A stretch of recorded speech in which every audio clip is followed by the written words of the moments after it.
Oxfordshire households recycle around 25,000 tonnes of food waste every year. The food waste crews collect your food waste and take it to one of two anaerobic digestion facilities in Oxfordshire for recycling. First, the truck is weighed so we know how much food waste is in it.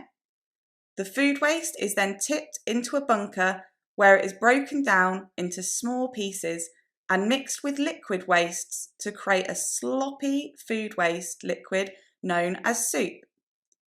A piece of machinery removes the liners and these are sent to an energy from waste plant. The food waste, soup, is then pumped into large tanks. These tanks act like our own stomachs. The food waste starts to break down, and as it does so, it creates methane gas.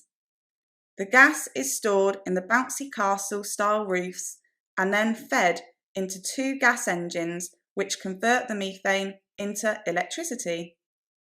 The two plants we use in Oxfordshire generate enough electricity to power around 9,000 homes.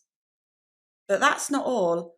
After 90 days of digesting, the food soup has become a nutrient-rich fertiliser, rather like the liquid fertiliser we buy from garden centres. This is then spread on Oxfordshire farmland where it can grow more food. Recycle your food waste and turn bananas into energy.